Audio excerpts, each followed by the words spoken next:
শেখ হাসিনার বিদ্বেষমূলক বক্তব্য প্রচারে ট্রাইব্যুনালের নিষেধাজ্ঞা। গণমাধ্যম ও সামাজিক যোগাযোগ মাধ্যমে সাবেক প্রধানমন্ত্রী শেখ হাসিনার বিদ্বেষমূলক বক্তব্য প্রচারে নিষেধাজ্ঞা দিয়েছে আন্তর্জাতিক অপরাধ ট্রাইব্যুনাল। বৃহস্পতিবার 5 ডিসেম্বর প্রসিকিউশন টিমের এক আবেদনের শুনানি শেষে ট্রাইব্যুনালের চেয়ারম্যান বিচারপতি মোহাম্মদ গোলাম মর্তুজার নেতৃত্বাধীন 3 সদস্যের বেঞ্চ এই আদেশ দেন। একই সঙ্গে গণমাধ্যম ও সামাজিক যোগাযোগ মাধ্যম শেখ হাসিনার প্রচার হওয়া আগের বিদ্বেষমূলক বক্তব্য সরাতে বিটিআরসিকে নির্দেশ দিয়েছেন ট্রাইব্যুনাল। গত 5 আগস্ট ছাত্র জনতার গণ অভ্যুত্থানে দেশ ছেড়েছেন সাবেক প্রধানমন্ত্রী শেখ হাসিনা। বর্তমানে ভারতেই রয়েছেন তিনি। সেখান থেকে অন্তর্বর্তীকালীন সরকারকে নিয়ে নানা ধরনের মন্তব্য করে যাচ্ছেন।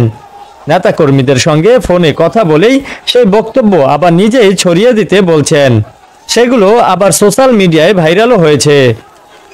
সর্বশেষ ভারতের মাটি থেকে মার্কিন যুক্তরাষ্ট্রে আয়োজিত এক আলোচনা সভায় ভার্চুয়ালি বক্তব্য দেন শেখ হাসিনা। সেই বক্তব্য সামাজিক যোগাযোগ মাধ্যমের বিভিন্ন প্ল্যাটফর্মে প্রচারিত হয়। প্রসিকিউশন বলছে, শেখ হাসিনা যে সমস্ত হেইট স্পিচ দিচ্ছেন তা বন্ধেই এই আবেদন। এদিকে জুলাই আগস্টে গণহত্যার ঘটনায় শেখ হাসিনার বিরুদ্ধে দায়ের করা মামলার তদন্ত 1 মাসের মধ্যে শেষ করতে গত 18 নভেম্বর নির্দেশ দিয়েছে আন্তর্জাতিক অপরাধ ট্রাইব্যুনাল। 17 ডিসেম্বরের মধ্যে এই প্রতিবেদন দাখিল করতে হবে। এর আগে শেখ হাসিনাকে গ্রেপ্তারে ইন্টারপোলের রেড নোটিশ জারির আবেদন করা হয়, যা এখনও প্রক্রিয়াধীন।